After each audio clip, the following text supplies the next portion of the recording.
Hey everyone, welcome back. Today we're going to do a deep dive into Oh, something yeah. pretty big.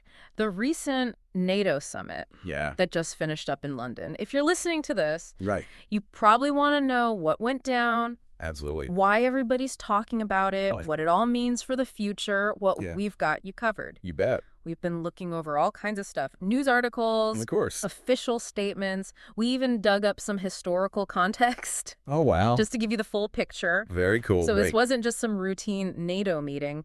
This summit was about some really big changes in global power. Oh, yeah, for sure. And it all happened while the war in Ukraine is still raging. Right. Speaking of Ukraine, do you remember that meeting between Trump and Zelensky? Oh, yeah. That happened at the White House At the White House. right before the summit. Yeah. Oh, man, that really set the stage for some drama. From what I read, it sounded like they had a real clash about how committed the U.S. really is to Ukraine. And that got a lot of European leaders nervous.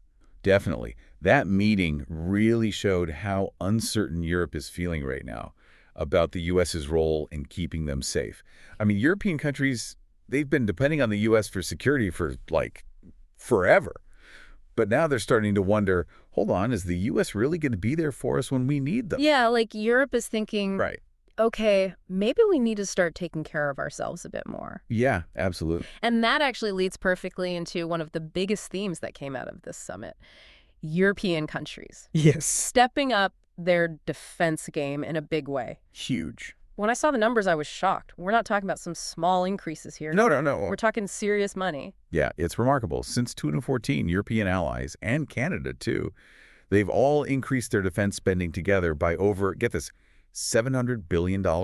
Wow. And just in 2024 alone, they spent $485 billion. That's a 20% jump from the year before. I am blown away by those figures. It really sounds like Europe is sending a clear message, like they're not messing around. Yep. But I'm curious, what are they actually doing with all that cash? Is it all just going into bigger armies? Well, it's not just about size. It's about modernizing their forces, making them more strategic. And you know what? A lot of European countries are investing a ton of money in cyber defense because they realize cyber warfare is a growing threat. Oh, that's interesting. Yeah. They're also developing some really advanced weapon systems. Like what? Drones, precision-guided munitions, that kind of thing. And of course, a big chunk of that money is going to support Ukraine. Okay, so it's a multifaceted approach. Definitely. And speaking of Ukraine, Yeah. the summit came up with a 4-point plan to Right. try and deal with the war that's still going on. Can you break that down for us? Sure. The first point is all about continuing the military aid to Ukraine and maybe even increasing it. Yep. This means giving them a bigger range of weapons, maybe even longer range missiles, so they can hit targets further inside Russia. I bet that's going to make some people in Moscow pretty upset. It could, yeah. And that leads us to the second point, which is about getting tougher on the economic sanctions against Russia. The goal is to really target those key parts of their economy and put the squeeze on them so they'll come to the negotiating table. So they're trying to squeeze Russia from both sides, Right. militarily and economically. Exactly. Now, the third point is all about making sure that any peace talks in the future have to respect Ukraine's borders and independence. No compromising on that. That sounds pretty non-negotiable. It is. And finally, the fourth point is maybe the most important and definitely the most controversial. They're talking about creating something called a coalition of the willing. Okay, I gotta admit, I'm a little confused about that. What does that even mean? Is it like a new mini NATO? Who's in it? And what are they supposed to do? It's not really a new organization. Think of it more like a group of countries that are willing to do more than just send aid. They're ready to get more involved in defending Ukraine. This could mean sending troops to Ukraine or giving them direct military help if Russia makes things worse. Wow. So is this Europe basically saying, we're ready to put boots on the ground even if other countries aren't? That's a pretty bold move, especially when you think about how risky it is to have a direct confrontation with Russia. Yeah, it is a bold move, Okay. and it definitely comes with some big risks. But it also shows how serious Europe is about this. They see what's happening in Ukraine not just as some far-off conflict, but as a direct threat to their own security and to the whole idea of a world based on rules. you know? Right, right. Because Oh, if a powerful country like Russia can just decide to invade its neighbor and there are no consequences for that, what's yeah. stopping them from doing it again? Yes, It yeah, sets a really dangerous precedent. absolutely. But if we're talking about like a real confrontation with Russia, where does this coalition of the willing fit in with NATO? That's a great question. And it really gets to the heart of how things are changing between Europe and the United States. That tension we talked about between Trump and Zelensky, Yeah. that wasn't just a one-time thing. Europe is starting to feel like they can't always count on the U.S. to have their back. So they're looking for other options, just in case. So this coalition is like Europe's way of saying, we're going to take care of our own security, even if the U.S. isn't totally with us. Exactly. It's a way for them to show they have power and influence on their own without needing the U.S. to make every decision for them. And this has been building for a while now. European countries have been slowly increasing their defense spending and working together more closely over the past decade. But this summit feels like a real turning point. It's like they're saying, we can't just sit around waiting for the U.S. to act. We have to do something ourselves. Yeah. But what about the specifics of this coalition? Do we know which countries are actually in it?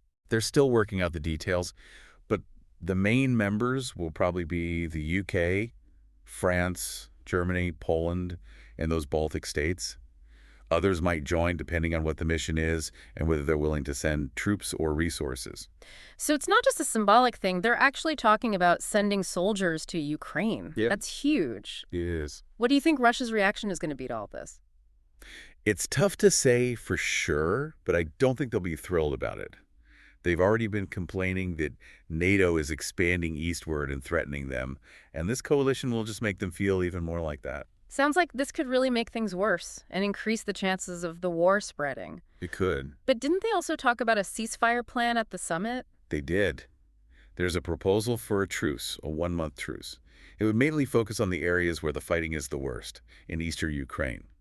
The idea is to give them a chance to have some peace talks, maybe start to trust each other a little more. I mean, it makes sense, but I just don't see how a 1-month break is going to be enough to fix a conflict this deep. It's a long shot. And even if they do manage to agree on something, how can Ukraine be sure that Russia won't just break the agreement later on? That's the big question. And it shows that they need more than just a temporary ceasefire. What Ukraine really needs are some solid guarantees about their security in the long term, something that will keep them safe and prevent Russia from invading again. So what kind of security guarantees are we talking about here? Would Ukraine joining NATO be part of that? NATO membership is a complicated issue. They definitely talked about it at the summit. But some European countries are really hesitant about extending that Article 5 protection to Ukraine. The part where an attack on one NATO member is considered an attack on all of them. They're worried that it would lead to a direct war with Russia, which no one wants. Yeah, I get that. But if not NATO membership, then what? How else can they realistically protect Ukraine from another Russian attack? There are a few options they're thinking about. One idea is to give Ukraine a really strong security pact, something less than full NATO membership, but still with solid promises from the big powers to defend them if they're attacked again. Like a mini NATO just for Ukraine? Kind of like that. Another idea is to help Ukraine build up their own military so they can defend themselves against any future aggression from Russia.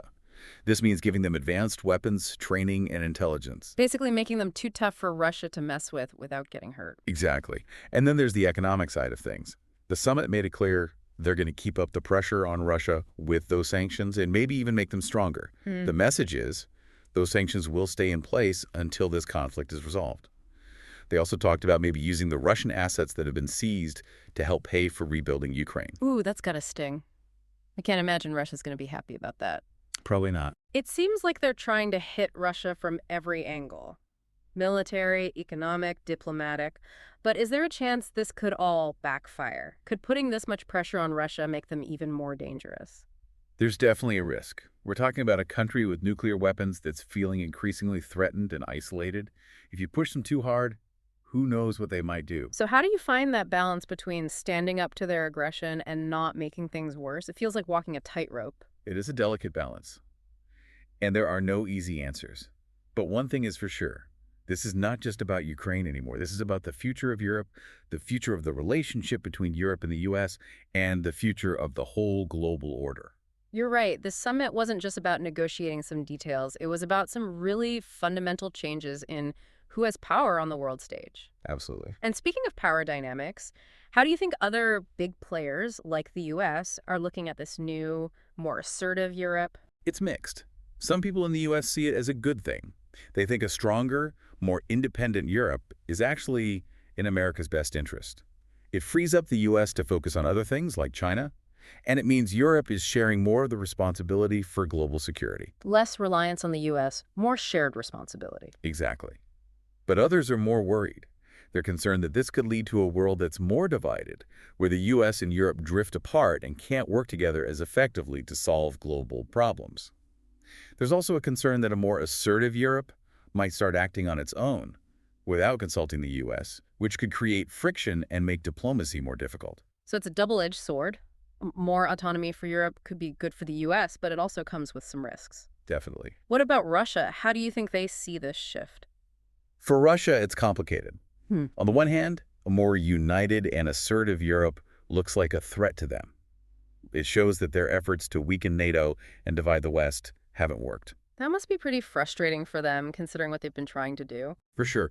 But some analysts believe that Russia might actually see some opportunities in a more independent Europe, Really? I don't quite see it. Why would they want that?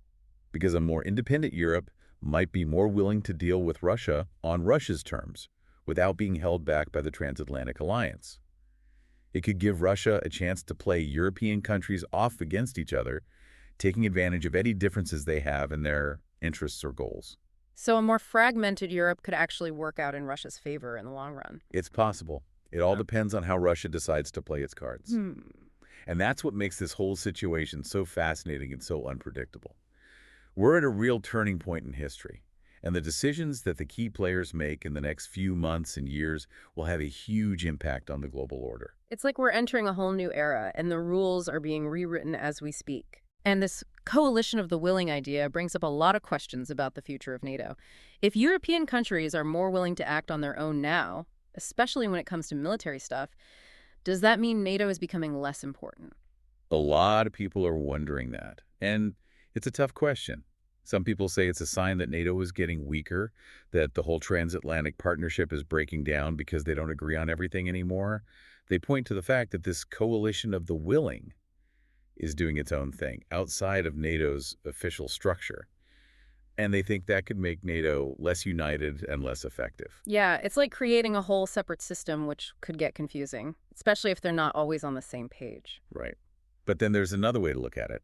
Some people see this as NATO adapting, not falling apart. They say NATO was created for a different world back when the main threat was the Soviet Union invading Western Europe. But the world's a lot different now. The threats are more complicated. So NATO has to change, too, to keep up with the times. Exactly. It's like if you tried to use an old tool for a new job. It just wouldn't work. The people who see this as adaptation say a more flexible NATO, one that lets these smaller groups of countries tackle specific problems, could actually make the alliance stronger. It could make them react faster and be more effective. I see what you mean. It's like having different tools in a toolbox, right? You wouldn't use a hammer to fix a leaky faucet. But it still leaves us with the question, what's going to happen to NATO in the future? Will it break up into smaller groups, each with their own agenda? Or can it stay together and have a clear purpose in a world where power is more spread out? That's the big question, and honestly, no one really knows the answer. It depends on a lot of things. How committed the member countries are, what happens with global security, and whether NATO can change and reform itself to keep up. So we're at a really important point in history, and the choices made in the next few years are going to have a huge impact. It's like we're at a crossroads, and one path leads to more division and chaos, while the other leads to a world where countries work together better to keep everyone safe. Yeah, the stakes are high. And that's why this NATO summit was so important. It wasn't just about Ukraine or Russia. It was about the future of the West, the future of global order, the future of peace and security for everyone in the 21st century. It's been awesome talking about all this with you, and I feel like we've just barely scratched the surface of this whole situation. It's so complex, and things are changing all the time. Yeah, there's always more to learn. And things are moving fast. Mm-hmm. It's important to stay informed, to keep talking about these issues, and to think about all the different points of view and what could happen. Well said. And to everyone listening, I hope this deep dive helped you understand the 2025 NATO summit a little better and what it means for all of us. This summit was more than just a meeting. It was a sign of the times we're living in, a reflection of how power is shifting around the world, and the problems we're all facing in a world full of uncertainty and conflict. So, thanks for joining us on this journey. Until next time, keep learning, keep asking questions, and keep diving deep.